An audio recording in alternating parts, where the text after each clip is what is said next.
नमस्कार, good evening, बहुत स्वागत है आप सबका। आप देख रहे हैं face to face Madhya Pradesh और face to face Madhya Pradesh में आज एक अहम मुद्दा लेकर हाजिर हूं मैं पुनीत पाठक। एमपी में ओवैसी की एंट्री हो चुकी है, आपने खबरों में सुना होगा। नफे नुकसान के अब गणित लगने लगे। कई राज्यों में दस्तक देने के बाद एआईएमआईएम निकाय चुनाव के जरिए मध्य प्रदेश की सियासत में कदम बढ़ा रही। ओवैसी के फैसले के बाद बीजेपी कांग्रेस में जुबानी जंग भी तेज है। कांग्रेस एआईएमआईएम को बीजेपी की बी टीम कहकर पुकारती है, करार दे रही है कि ये बी टीम है, तो बीजेपी तंज कस रही है कि हमको कोई जरूरत नहीं। कांग्रेस को हार दिख रही है, बहाना तैयार है। अब सवाल ये उठता है कि अगर ओवैसी की पार्टी किसी की बी टीम है तो फिर इसका फायदा किसको होगा, नुकसान किसको होगा, इसके समीकरण आगे प्रदेश में क्या रंग दिखा सकते हैं, हर पहलू पर बातचीत करेंगे एक रिपोर्ट के बाद।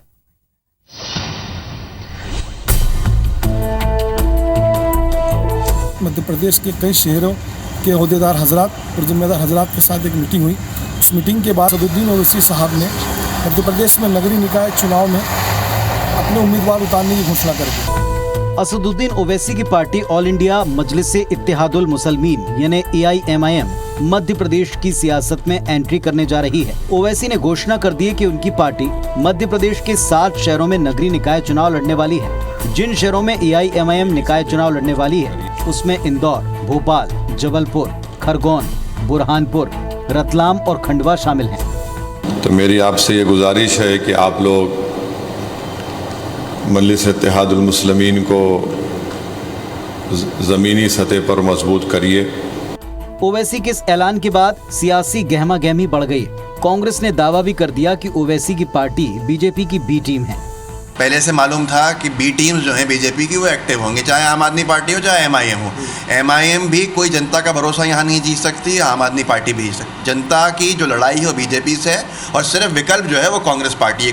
कांग्रेस भले ही दावा करे कि ओवैसी की पार्टी से उनको कोई खतरा नहीं और एआईएमआईएम बीजेपी की बी टीम है, लेकिन एआईएमआईएम से सबसे बड़ा खतरा कांग्रेस को ही है, क्योंकि ओवैसी की पार्टी जिन शहरों में चुनाव लड़ रही है वहाँ अल्पसंख्यक वोटर्स ही किसी की भी हार या जीत तय करते हैं। अगर एआईएमआईएम ने मुस्लिम वोटों में सेंध लगाई तो इसका सीधा नुकसान कांग्रेस को होगा। इधर एआईएमआईएम को बीजेपी की बी टीम बताए जाने पर नरोत्तम मिश्रा ने कांग्रेस पर निशाना साधा। गृह मंत्री ने कहा कि निकाय चुनाव में कांग्रेस की हार तय है, इसलिए अभी से बहाने तलाश रही है।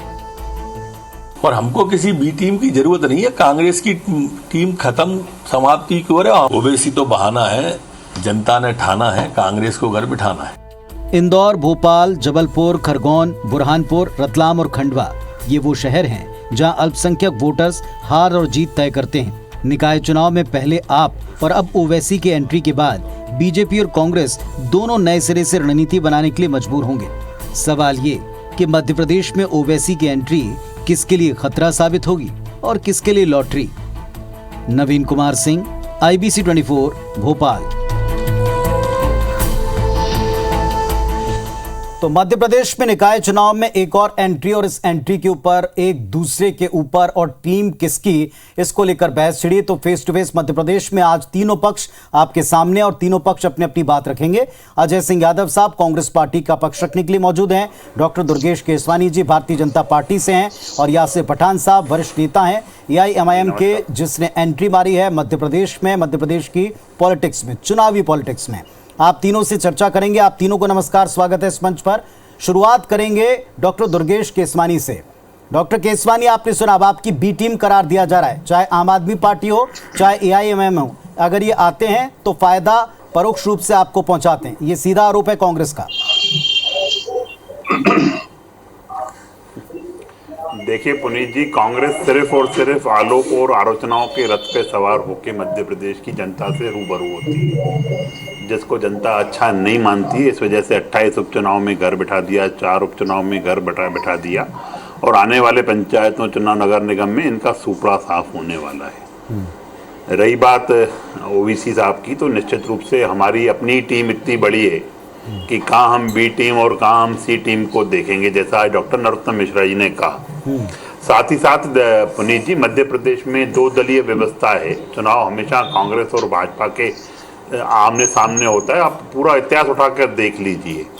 और ओवैसी जी अगर मध्य प्रदेश देख रहे हैं तो कुछ ऐसे दल भी होते हैं राजनीति में जो चुनावी पर्यटन के रूप से कहीं जहाँ चुनाव होते हैं वहां चले जाते हैं, कूद पड़ते हैं और एंड टाइम पे आके अपना कैंडिडेट डिक्लेयर कर देते हैं। होता क्या है पुनीत जी, अगर आप किसी भी एग्जाम को जब फेस करते हो, क्योंकि जनता जनार्दन है, लोकतंत्र में जनता ही सब सर्वोपरि है, जब आप जनता के समक्ष ऑन द लास्ट डे अगर जब एग्जाम होता है और आप एक गाइड की पढ़ाई करके आप अपनी भाषणों की बात करके और जनता के समक्ष जाओगे तो जनता ऐसे विद्यार्थियों को फेल कर देती है।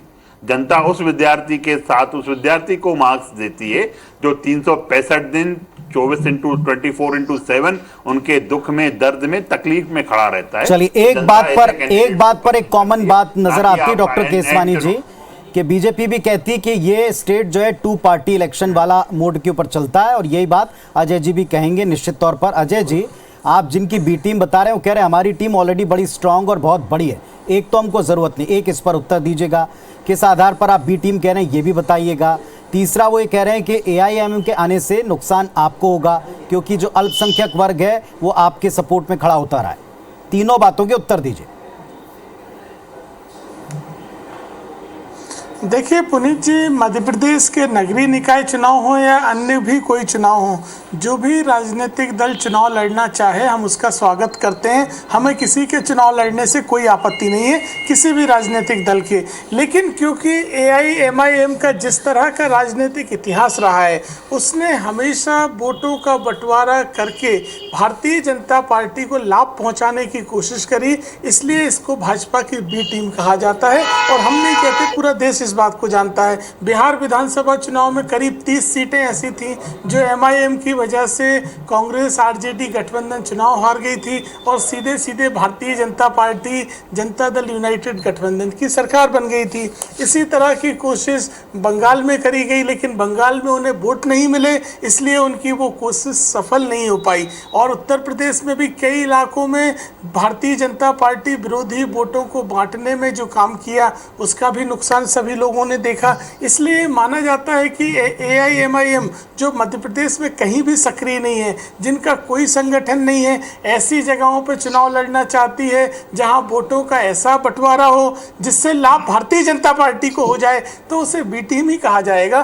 भारतीय जनता पार्टी एक पहलू तो आपने स्वीकार किया कि अगर बीजेपी को फायदा हुआ, और जो बिहार का आप एग्जाम्पल दे रहे हैं अजय जी, तो नुकसान फिर कांग्रेस को नहीं होगा, ये आप कैसे कह सकते हैं? हमने बाइट में सुना कांग्रेस कहती है हमें कोई नुकसान नहीं। अगर नुकसान भी तो किसी को का फायदा उनको पहुंचा रहे हैं, तो किसी का फायदा वो शिफ्ट कर रहे हैं, तो फिर वो तो आप ही का फायदा दिख रहा है, मतलब आपका नुकसान सीधे तौर पर। देखिए पुनीत जी, आपने बहुत अच्छी बात कही। हमारे पास दोनों तरह के उदाहरण हैं। जहां बिहार में एआईएमआईएम ने अपना आ रहा हूं पठान साहब, आप ही की बारी, आपके पास आता हूं, कर दिया, लेकिन वहीं जब हम पश्चिम बंगाल में पहुंचे तो जनता इनकी कारगुजारियों को पहचान गई और भारतीय जनता पार्टी की बी टीम का कहीं कोई प्रभाव नहीं पड़ा। उसी तरह मध्य प्रदेश में ये बी टीम केवल बी टीम बन के रह जाएगी और ये साजिश सफल नहीं होगी। प्रदेश की जनता और देश की जनता भी पहचान चुकी है, राजनीति में गंभीर नहीं है, केवल भारतीय जनता पार्टी के राजनीतिक समीकरण पूरा करने के लिए मैदान में उतर रहे हैं। और आप और हम 17 जुलाई को सामने होंगे, आप देखेंगे इनको कहीं भी कोई ठीक है साहब, 17 जुलाई की बात 17 जुलाई को करेंगे। आज यासिर पठान साहब हैं, एक तो आप प्रदेश की चुनावी पॉलिटिक्स में आ रहे हैं, सभी ने आपका स्वागत किया तो स्वागत है, लेकिन आपने सुना एक तो आपको कोई टीम नहीं मानता, कोई ये नहीं मान रहा कि आपकी कोई सियासी पकड़ या सियासी जमीन है। दोनों पक्ष आपको चैलेंज करते हुए कह रहे हैं कि यहाँ तो 2 ही पार्टी खेलती हैं, आप यहाँ पर कोई अस्तित्व नहीं रखते, और आपको बी टीम भी कह रहे हैं। आप किसकी टीम है? पहली बात आप टीम है कि नहीं, और दूसरा आप किसकी बी टीम है? देखिए सर, हमारी चुनावी पकड़ या हमारी सियासत में पकड़ क्या है, इस बात का सबूत यह है कि देश के गृह मंत्री पार्षद जैसे छोटे से चुनाव के अंदर हैदराबाद की गलियों में घूमे। यह है मजलिस का पावर। अगर हमारी कोई ताकत नहीं होती तो देश के गृह मंत्री, देश की सबसे बड़ी पार्टी भारतीय जनता पार्टी अपने आप को जो बोलती है, उसके राष्ट्रीय अध्यक्ष हैदराबाद की गलियों की धूल खाई उन्होंने। ये ओवैसी ही है और ये एमआईएम ही है जिसकी ताकत है, जिसने देश की सबसे बड़ी पार्टी और देश के गृह मंत्री को गली गली घूमने के ऊपर मजबूर कर दिया। दूसरी बात मैं कहूंगा सर कि दुर्गेश जी ने एक बात कही है कि मध्य प्रदेश में हमेशा 2 दलीय व्यवस्था रहती है। ये 2 दलीय व्यवस्था क्या होती है सर? बाबा साहेब अंबेडकर ने हमको जो संविधान दिया है, देश का लोकतंत्र है, लोकतांत्रिक देश है, इसके अंदर सभी को चुनाव लड़ने का हक है। आपको किसने इस बात का हक दिया कि आप दो दलीय बात करें? हम चुनाव नहीं लड़ सकते कि हम अपने नेता खड़े नहीं कर सकते? हम सिर्फ जिंदगी भर आपको वोट देंगे।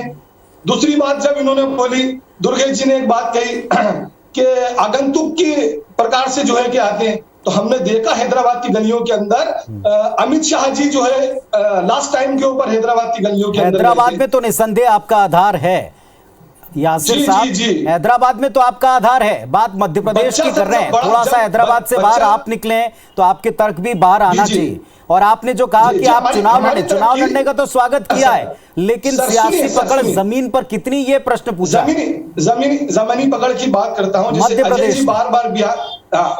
जी बार बार बिहार का नाम ले रहे थे। पहले तो ये अपनी जानकारी दुरुस्त कर लें सर। 30 सीटों पर बिहार के अंदर इलेक्शन नहीं लड़ा, मैं खुद वहां पर बूथ मैनेजमेंट इंचार्ज था। 19 सीटों के ऊपर चुनाव लड़ा, जिसमें 5 सीटें मजलिस ने जीती सर। बाकी बकाया जो 15 सीटें थी, उनमें पूर्व रिजल्ट अगर देखें तो किसी की बी टीम है, आप किसी की बी टीम है यासिर साहब? आपको कहा जा रहा है आप बीजेपी के लिए काम करते हैं परोक्ष रूप से। ये बी टीम तो सर, बी टीम तो बहाना है और कांग्रेस को अपनी नाकामी छुपाना है सर। आप मुझे बताइए, पिछले 15 सालों से भारतीय जनता पार्टी यहाँ पर सत्ता की कुर्सी के ऊपर काबिज है या नहीं है? हम तो चुनाव नहीं लड़े थे। तो आप अपना मुकाबला किससे मानते हैं? कांग्रेस सत्ता में है नहीं, सत्ता में बीजेपी है, गलत आप कांग्रेस को बता रहे हैं।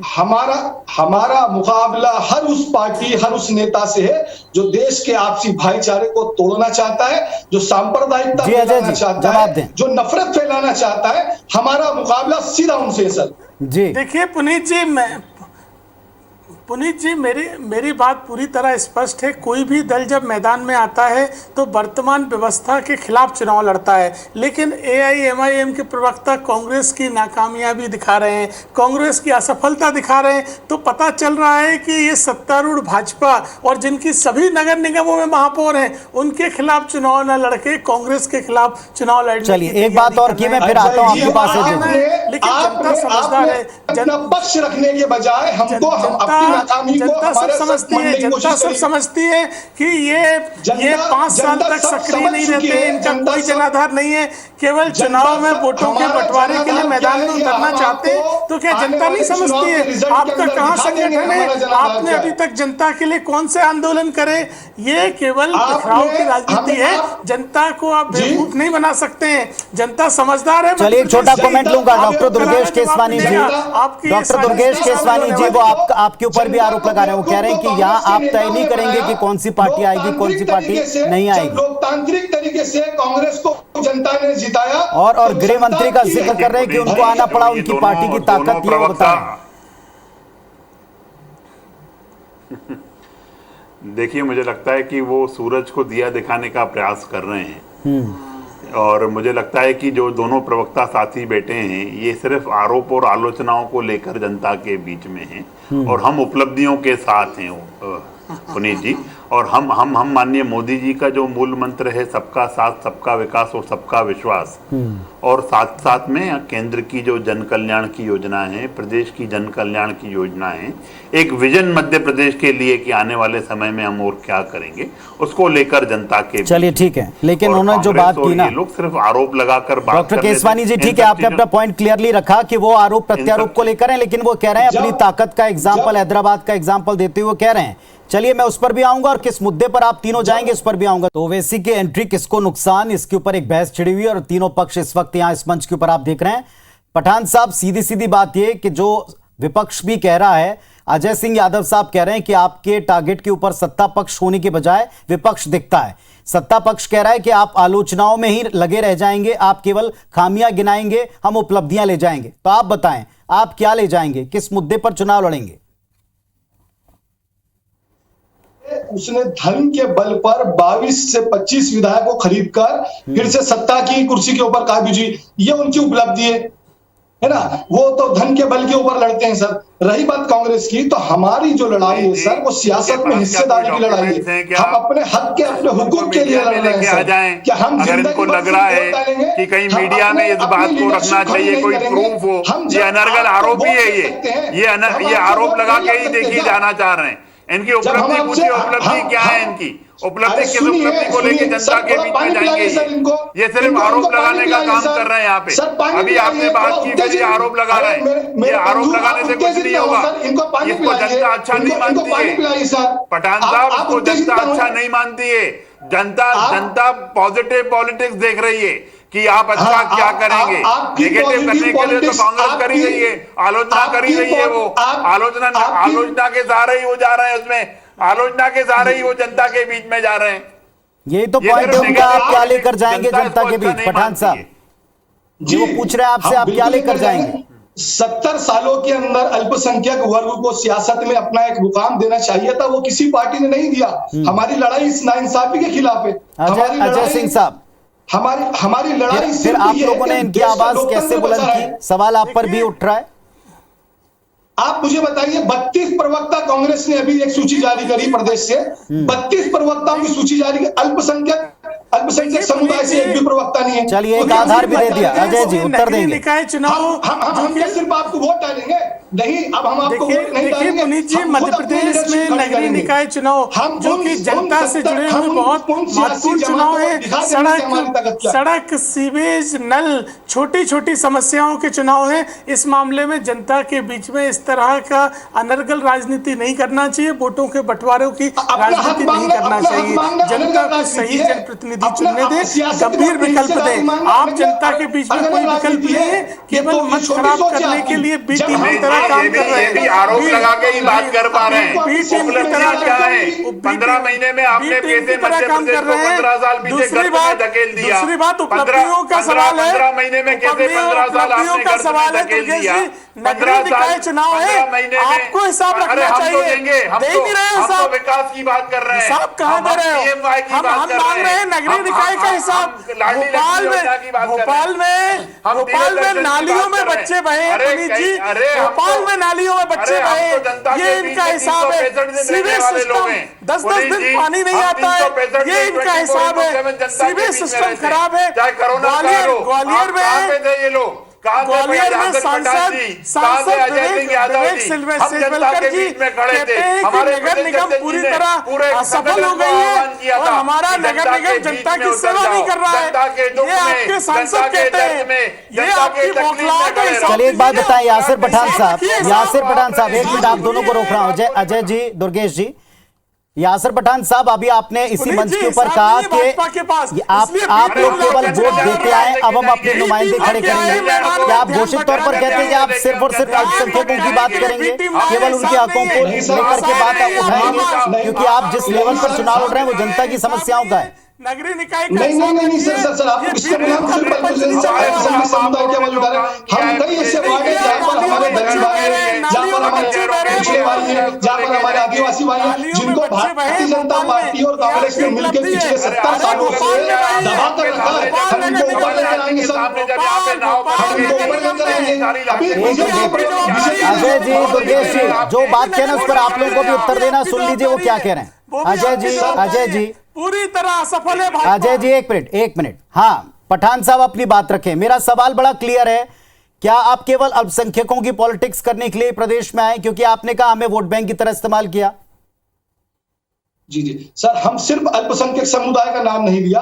दलित, पिछड़े, अल्पसंख्यक और मुस्लिम समाज और जितने भी शोषित समाज है जिनको पिछले 70 साल से कांग्रेस भाजपा बेवकूफ बनाकर उनको दबा कर आई है, हम उनको ऊपर लेकर आने के लिए। अब जब ये जो है मनुवादी सोच वाले जो नेता, चलिए अंतिम बात है, अजय जी उत्तर देंगे इस पर की बात कर रहे हैं तो इनको तकलीफ हो रही है। निशान आप पर भी है, दुर्गेश जी पर भी है।